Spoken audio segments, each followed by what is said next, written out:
Okay, so we'll go ahead and get started here. Um, we're going to talk about rabbit hemorrhagic disease, and it's not necessarily a fun or pretty thing to talk about by any means, but I do think it's really important to inform you guys about what's going on within our state, within our country, and within the rabbit industry, and talk to you guys a little bit about how it can not only affect your rabbit herds, but affect you during this showing season. So,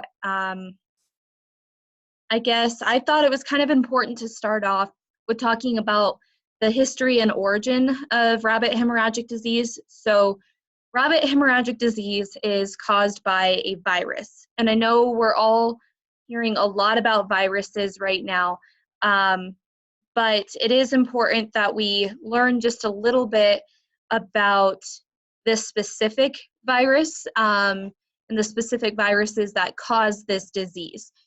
So, what we've been hearing about lately are coronaviruses. The coronavirus that's, it's associated with COVID-19, which is all over the news right now.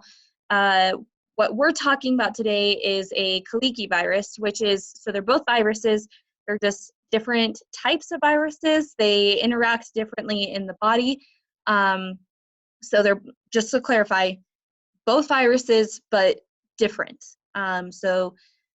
Rabbit hemorrhagic disease kind of has three strains of a Kaliki virus. So there's the first one, which is RHDV-A, which was the original virus. It was a non-pathogenic organism, so it means that the animal could become infected with that disease by that virus, but it wasn't necessarily going to present any symptoms. It wasn't going to die.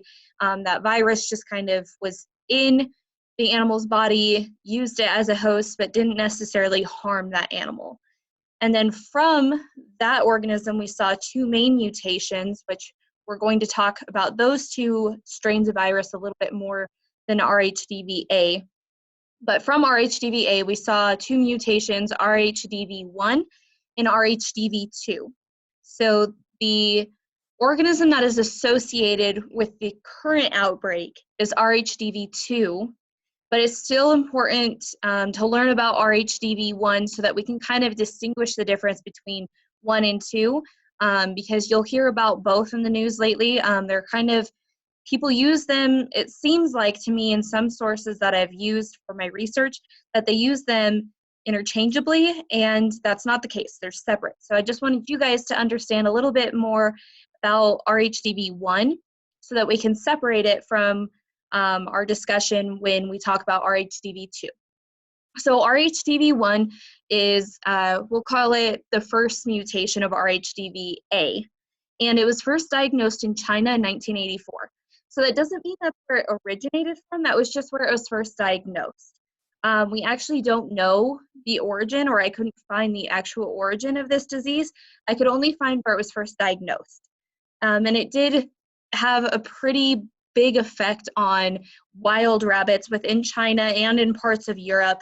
And some countries, though, saw this as an opportunity. New Zealand and Australia had become overwhelmed with rabbit populations. They didn't have any natural predators, so they had some predators that were controlling populations, but it wasn't doing enough to keep the populations in control. So what they were seeing was a huge loss in their grass species throughout their grasslands, and a lot of damage being done from burrowing and everything. So they had millions and millions and millions of rabbits. The population was way higher than what they needed to. So they actually saw the infectious agent of RHDV1 as an opportunity. So they took 2 lab rabbits and infected both of those rabbits with RHDV1 and then released them into the wild. And they actually saw some success from this. So it did infect the rabbit populations, and they saw a decrease in rabbit populations between 10 and 15%. And that doesn't sound very high, but again, when you're talking about millions and millions of rabbits, that is a big number when you're talking at just 10 to 15%. and they started seeing their grasslands coming back. They had a greater variety in what grass species were allowed to come back and thrive. So it was successful in some regards. There were some adverse effects to this as well. Some of the predator species that did rely on those rabbits also had lower populations because they had a smaller food source. And outside of that, RHDV1 unfortunately made an escape from New Zealand and Australia into other countries like North America, and this was likely done by a biting insect. So the example that they gave was a mosquito. It hasn't been confirmed that a mosquito was the agent that carried that virus out of the country, but essentially a biting insect bit and fed off of a infected rabbit and then flew, carried it across, caused a spread to rabbits by biting uninfected rabbits in different areas. So we saw this disease kind of escape. It made its way into North America in 2000. And we did see it only infect wild rabbit populations. So now that we know a little bit about RHDV1, we can kind of move into our discussion, our main discussion of RHDV2. So like I said earlier, RHDV2 is the virus that we are currently dealing with. It's the causing agent of our current outbreak. So, and it still is a mutation from that RHDVA, the original non-pathogenic organism. It's still a mutation from that, but it is a more recent mutation. So it was first diagnosed in an animal, or in a rabbit, in 2010 in France. Again, that doesn't mean that's where it originated from. That's just where it was first diagnosed. And then it made its way all throughout Europe and eventually into North America in 2018. It was first diagnosed in Vancouver, and then we kind of saw it move kind of throughout Canada and then into our northern states, and it's kind of trickled down into the rest of the United States since that 2018 date. And this was actually in November of 2018. So when you think about it from a perspective of how infectious this is, how quickly it's moved, kind of tells the story of how infectious this disease is. And the difference between RHDV2 and RHDV1 is that it is proven that it can infect both wild and domestic breeds of rabbits. And it's spread through all bodily excretions, so most bodily excretions. So it's a very, very infectious disease here that we're looking at. So currently, as of today, we are seeing it in Texas, Arizona, New Mexico, Washington, Ohio, New York, Pennsylvania, and then most recently, Colorado. That's why we're on this call tonight, is to talk about what's going on. Obviously, I'm an extension agent in a county in Colorado, so the end of our conversation when we're talking about location and everything is probably going to focus around Colorado, just because that's where my youth are, and that's kind of my directed audience. But there are great resources about learning more about what's going on in other states from their Department of Ag and their state vets as well. So, but we're going to talk about Colorado's status more towards the end of this presentation. So symptoms of hemorrhagic disease, rabbit hemorrhagic disease, kind of have a spectrum. And sorry, for the rest of the presentation, we're going to be talking about RHDV2. So I know I brought up RHDV1. I just want to clarify that the rest of the conversation is about RHDV2. So when I'm talking about these symptoms and how it's spread, everything like that, we're talking about RHDV2. So the symptoms of rabbit hemorrhagic disease kind of fall on a spectrum. So there's like the less noticeable infection and more noticeable infection. So one is not more serious than the other. I spent a lot of time today talking to Dr. Reagan Adams. She is the coordinator of the CSU lab, or vet lab, in Fort Collins. and she spent a lot of time talking with me today about rabbit hemorrhagic disease as a whole, but we spent a lot of time talking about kind of the signs and symptoms of infection, and she wanted me to, you know, make it clear to you guys that it's not, there isn't one side that's more serious than the other. It's the same disease, so less noticeable infection. It's very quick, so the animal almost doesn't have time to develop symptoms. So that's why I want you think, you know, it's less noticeable, so the animal had a less serious case. That's not necessarily true. It's just that animal didn't have time, its system didn't have time to develop symptomatic expression of that disease. So when we're looking at less noticeable infection, we're seeing a rabbit that was previously healthy, had a lot of activity, was eating normally, didn't display any kind of sign of infection, and then the next day or that same day, that rabbit dies very suddenly.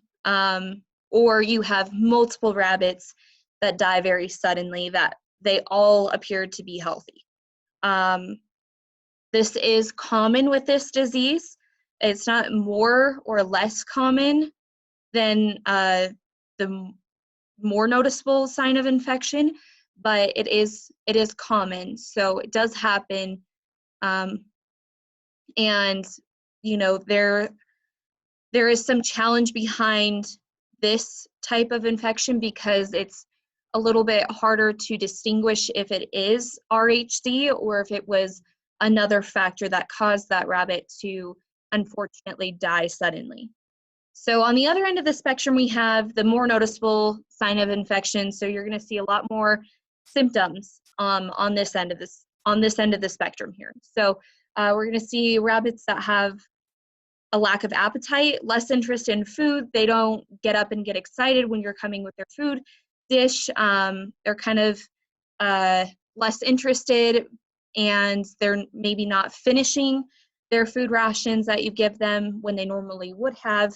The animal appears to be lethargic or depressed. It's not responding to external stimulus like it normally would, has lower activity levels, isn't nearly as energetic throughout the day like it normally would have been. A fever, and I thought it was important to distinguish what a rabbit's body temperature normally is so that we have it in our mindset of what a fever actually would be, because when I was doing research, you know, you look at 100.5 and 103.5 as their normal range, and in our mindset, we might automatically think that's feverish because that's outside of what's normal for human body temperature.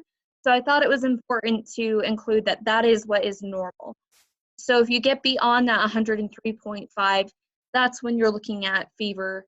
And that's when it's going to be important to start getting in contact with your vet very quickly, because they do have a more sensitive scale than what humans do. So if you're getting into that 105 or 106 fever rate, you need to automatically get that animal cooled down, wet sensitive parts of its body like its ears and its neck. Try to get that animal calm and cooled down, and call your vet right away. And then we're going to see hemorrhaging. Obviously, this is rabbit hemorrhagic disease, so this is where this part comes in. We're going to see hemorrhaging in different parts of the body. So this slide, I guess, is a little misleading, and I should have fixed this, but it says bloody nasal discharge. The nose is not the only place we're going to see blood coming from. So the upper lip is a common place to see hemorrhaging. The veins in their gums will start to hemorrhage. And then it's also very common to see it in fecal matter. So they will have bloody stool.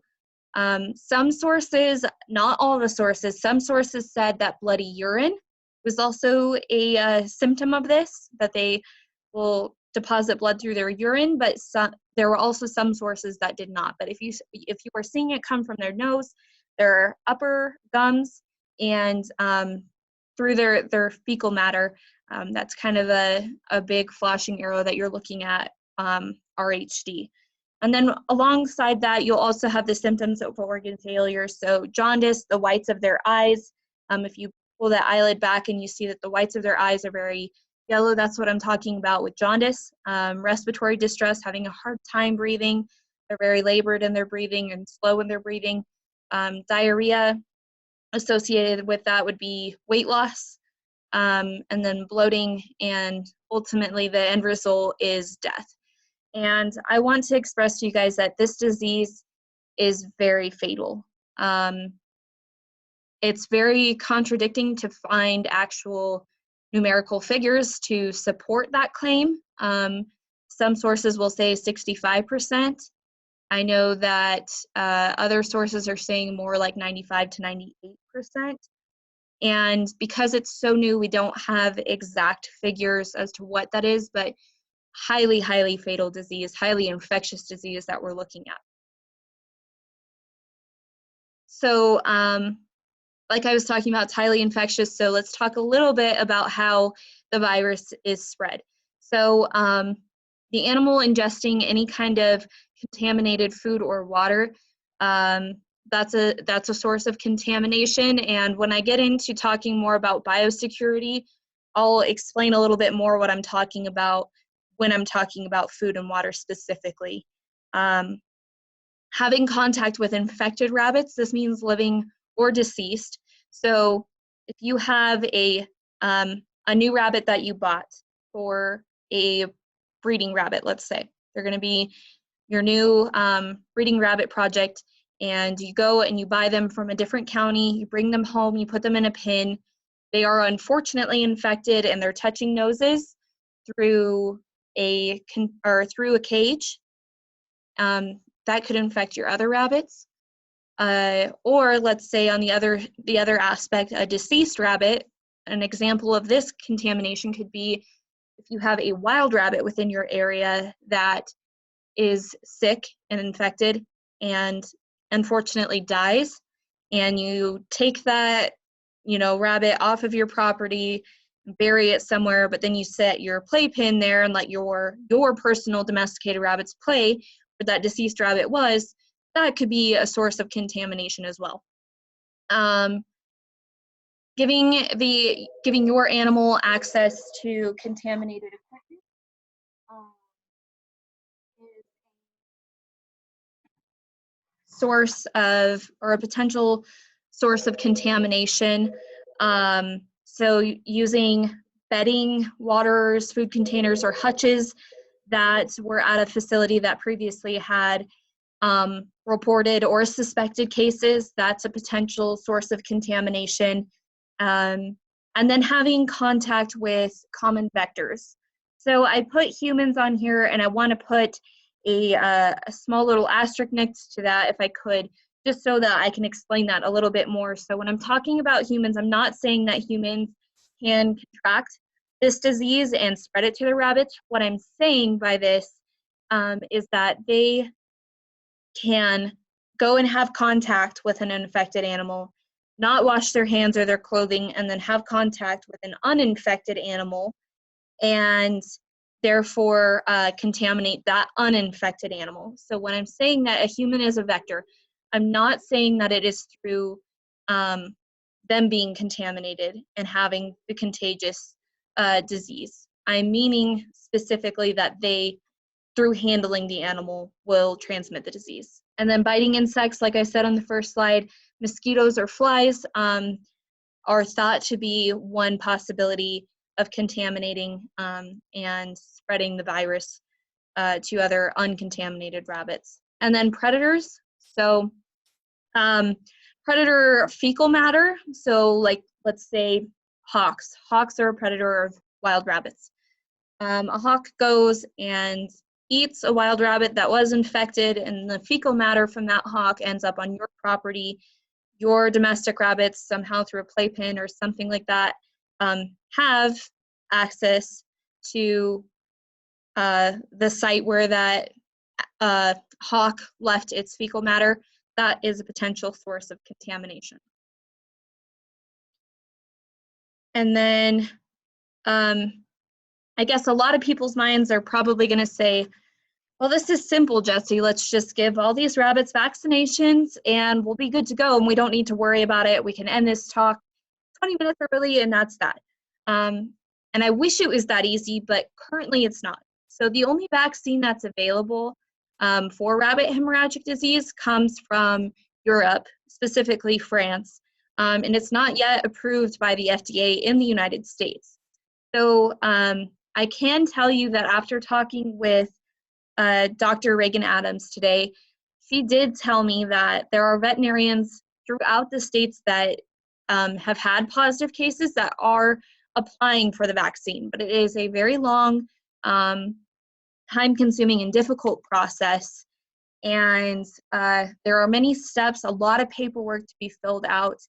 So, and even if they do get approved for receiving this vaccine, it's not as easy as them calling someone up and saying, hey, can you please send me over enough vaccine to vaccinate 50 rabbits. They still have to go through a federal agency who's licensed now, and they still have to apply and get accepted from that federal agency. So it's a very long process. And then when we do get vaccines, it's important to remember that vaccines are not 100% guaranteed. There is still some small room for error, and just like when you get your flu shot, they don't tell you it's a guarantee that you won't get the flu that year. They're saying that you're less likely to get it, or you're less likely to be seriously ill from getting that. So it's kind of the same thing that we're looking at here with rabbit hemorrhagic disease. And then one limiting factor along with this vaccine is the expense that's going to be associated with this vaccine. So it will likely cost roughly $30 to $50 per rabbit. And I'm guessing, since I can't see your guys' faces right now, there were a few jaws that dropped, because that is extremely expensive when you're thinking about costs associated with vaccinating livestock. But that is the reality that we're looking at right now. So now that you guys kind of know the status and the happenings of a vaccination, and we know that that's not necessarily a realistic short-term goal right now, let's talk about how we can actually prevent the spread of RHDV2 and its associated disease, rabbit hemorrhagic disease, how you can prevent that from getting into your herd. So firstly, I guess so these slides correlate to the other slides that we're talking about how the disease is spread. So firstly, be aware of where your feeds are coming from. If you know that you're getting your hay or your feed substances from an area where the disease has not made it, so let's say it's coming from Nebraska, there are no confirmed cases, and you know that it is handled properly, then you can probably feel pretty safe feeding that to your rabbits. Along with that, heat-treated hay options might be a good resource this year. Since this is a new virus, they don't yet know, or it hasn't yet been released, what temperature kills this virus. So that's why on this slide it says using these heat-treated hay options might help rather than will help, is because we don't know what temperature kills this virus yet. We don't know how durable it is, but it could help. So that's an option as well if you have to use that. It's a safer option. And then protecting your feed from any outside sources like birds, insects, wild rabbits. That's very important. Don't feed your rabbit any wild grasses, so don't go out and pluck dandelions for your pet bunny to eat. Don't pull hay out of your grass and put it in your rabbit's cage. That's not a safe option right now. And then if you're sharing any food dishes or water bottles between rabbits, make sure that you're washing those very often and cleaning them very often. So next, it is probably a very good idea to practice a closed herd situation this year. So try to avoid buying rabbits. If you absolutely must, avoid buy rabbits from areas where you haven't had any disease or suspected cases. Since you don't know what biosecurity practices people are using at all times. It might be the safest to just not buy rabbits. That's why I'm saying that. But if you have to, have a long chat with that rabbit breeder about what they're doing to protect their rabbit herd so that you can in return feel safe about that purchase that you're making, and know that you are in return protecting your rabbits at home. Avoid taking animals to shows where there are any suspected or confirmed cases. So what the American Rabbit Breeders Association is currently recommending is waiting 4 months or staying out of 150 miles radius of any infected area or any area that has had infected rabbits there. So if you do decide to go to a show, which I want to say, I highly suggest that you aren't going to shows just because this is so infectious and so fatal. And I think that the state vet's office would also tell you that. If you do go to a show and you come back, separate that animal from the rest of your rabbit herd for a month. And that's good practice to use for any species at any time in any year. Even though there's an outbreak of a serious disease right now, it's a good practice to use. And it was a good practice in 2017, it was a good practice in 1950, and it's going to be a good practice in 2050. If you go to a show and you bring that animal home, separate them in case they have caught anything from other animals at that show. It's a lot easier to treat one animal than it is to treat your entire operation. So avoid using playpens in outdoor areas where wild rabbits might be, or just outdoor areas in general. I'm guessing that not all of us are sitting up 24 hours a day with our binoculars watching and seeing what the wild rabbits are doing outside. So it might be just a good idea to not use outdoor playpens at this time. And then remove and dispose of any dead rabbits in a timely manner. That is incredibly important. Move them away from your other rabbits, whether they are inside a cage or outside of your house.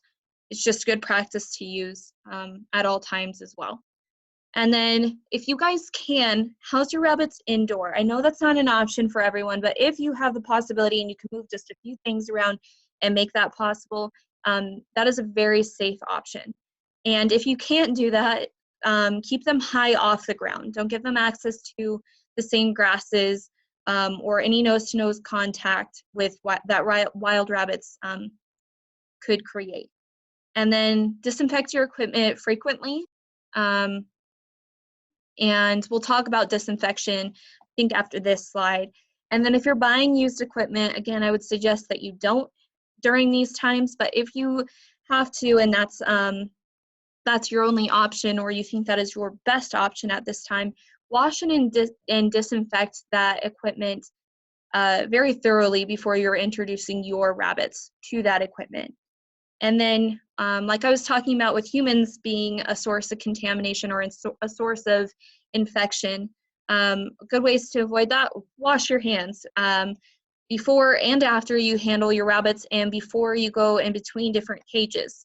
I think that's good practice to use anyways at all times, but just to, I guess, make that apparent as being important, I just thought I would put that in there. And then change your clothing and disinfect your shoes before you enter your barn when you're returning from a different location where there might have been wild rabbits or domestic rabbits. That's good practice to use before you pick up and handle your own rabbits. Control your flies and biting insects within your environment where you are keeping your rabbits. And then make sure that your rabbits are not given any access to where fecal matter from predatory animals might be. I think I talked about that enough on the previous slide, so we'll go ahead and move forward. Okay, so proper sanitation methods. I wanted to put this out there for you guys so that it could kind of clear up any muddiness, and that so that we're using the proper products to control this. So firstly, it's very important that you wash the surface that you are trying to disinfect before you disinfect it. So use soap and water to clean off any fecal matter, any hair, any dirt, other debris that might be on the surface before you disinfect it, so that you are getting it as clean as possible, and then sanitizing after it's initially washed. So then you can use for this specific virus, you can use a phenol class disinfectant. So when I'm talking about this, there's a difference. There are two types of phenol classes. There's PHENOL and PHYNOL, and this was on all the websites and the resources that I was looking through. So apparently they're easy to confuse. And just by doing my own research, I can see that that's true. So when you are looking for a disinfectant, make sure it's a phenol with an E, not a Y, disinfectant that you're using. Those are kind of hard to get your hands on. So if you would prefer, you can just use a 10% bleach solution right now to disinfect your surfaces. That kills the virus, apparently. So you can use a 10% bleach solution, which would probably be easier to access than a phenol class disinfectant. And then allow the surface or item to dry completely before you put your rabbit back either into their cage or give them access to whatever equipment that you were cleaning. Phenol class disinfectants and bleach obviously can cause irritation to skin, so it's important to make sure that we're using the right concentrates of those products and making sure that it is dry, so that the rabbits aren't going to get skin infections or irritations from these disinfectants.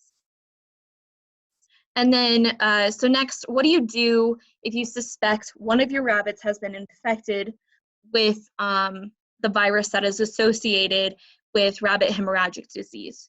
Firstly, immediately separate that animal from your other rabbits and clean all equipment and materials that they have had any contact with. Dispose of any bedding as best as you can, and clean and disinfect all of the equipment that that animal has had contact with. Separate them immediately. And then call your local and your state veterinarian. So this is really important. Everybody's going to think, you know, I know my local vet, they've always taken care of me, they've always answered my questions, I'm going to call them with this. And that's good practice, but since this is a reportable disease, you guys also need to be calling your state vet. So Keith Rohr, I'm hoping I'm saying his name right, is the state vet for Colorado. That is the number that you need to call. I put that on there so that you guys could write it down if you're worried about it. And by reportable disease, I wanted to clarify that really quick. So a reportable disease is any disease that is foreign to our country. So since this is a new disease and it came from a different country, we have to report it to our state vet. And that is for domestic rabbits. So if you come across, let's say you're on a hike, and you come across a wild rabbit that is either living or deceased that is displaying sign of infection like the hemorrhaging, the difficulty breathing, or any kind of other sign of organ failure, and you think it looks like RHD, you would call your Division of Wildlife and report that. Give them the location. Obviously, you're probably not going to be able to catch that animal, and I would recommend that you don't handle any dead animals that you find on your hiking adventures, but call your Division of Wildlife instead of your state vet if it is a wild rabbit. So that's kind of that distinguishing line there. And then after talking to your local and state vet, submit the carcass if you can. And if you can't submit that carcass in a timely manner, for some reason, bury that animal promptly, because while they would love to have the research and the numbers and accurate figures on this, what's really important is stopping the spread. So bury that animal as fast as you can. If they can't quickly come pick up the carcass for testing, or if there are some kind of issues with getting in contact with that state or local vet bury that animal promptly to keep your rabbits safe. So this is the current situation in Colorado.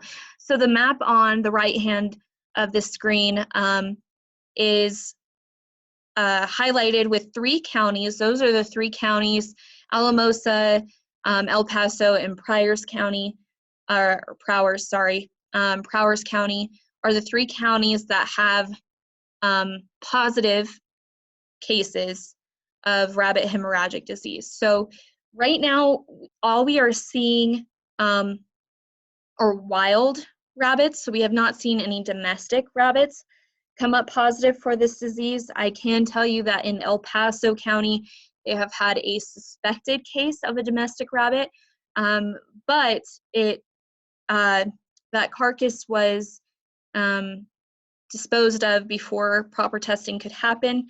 The breeder made that decision in order to keep their rabbit herd safe. So they disposed of that rabbit and testing could not be performed. But so it was suspected, not confirmed. But I believe that the state vet and Colorado Department of Ag will have information on clearing that up hopefully soon. And then, so the main reason for having this whole talk is so that we can talk about not only how to keep your rabbits safe, but what our summer programming is going to look like for our rabbit exhibitors. So there are not any formal recommendations currently. Dr. Keith Rohr, who I said was the state vet for Colorado, is currently drafting a formal recommendation. I found this out from conversation that I had with Dr. Reagan Adams. She said that they're working together to make sure that language and everything sounds good before they release any recommendations. I do know through my conversation that I had with Dr. Adams that Dr. Rohr and Dr. Adams both said that if it was their choice and their rabbits that they were taking, absolutely would not be going anywhere. Not only, like I said, this is highly contagious and highly infectious. So they said if it was their personal choice that they wouldn't be going to any shows right now. And ultimately, you guys, that's when it becomes past their recommendations, their personal recommendations, that's when it becomes your choice. So now that you have the information and you know how infectious and how fatal and honestly how awful of a death this would be for your rabbit, you guys can make your decisions. I will tell you that the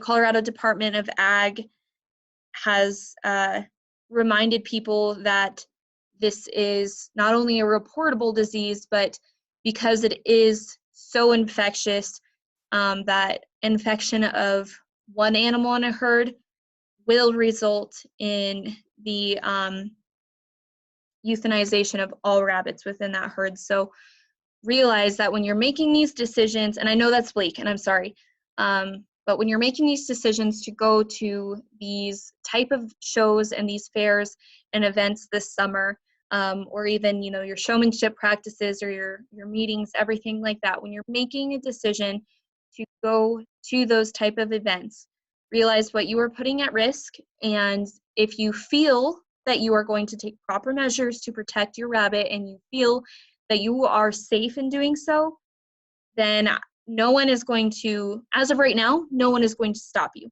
But now that you guys are informed, you guys can make that decision on your own. And hopefully we will have some kind of formal recommendation soon from Dr. Keith Rohr. And that should be coming up, they said, maybe even this week. So it's Tuesday, May 19th. Yes, May 19th right now. So hopefully this week we will get recommendations from Colorado Department of Ag from the state vet's office. And outside of that, I just wanted to share my sources with you. Like I said, I did a lot of research on this, but these were the resources that I used. Arizona's Department of Ag had tremendous information. That's where I did a lot of my research. And then everything else that I did was kind of confirming what I read from there. I also did use some European resources, since they have seen this disease more longer and more spread across. They've had a lot more cases, so they have a lot more experience with this disease. So I did use some European sources as well. But past that, I will put my email address in the chat box, so you guys can feel free to email me at any time with any questions that you might have. And past this, I'm going to stop the recording and open up the floor to any questions that you guys have. You can feel free to unmute yourself and use the video and microphone to say your question, or you can type it in the chat box and I will answer them either way the best that I can. So thank you guys for being a great audience, and I hope that you guys took something away from this. And I know, again, I know it was kind of a bleak, less fun conversation to have, but I really appreciate you guys taking the time to educate yourself about what's going on, not only potentially with your projects, but within the rabbit industry, because this could potentially be a very, very big change going forward. So thank you all for coming.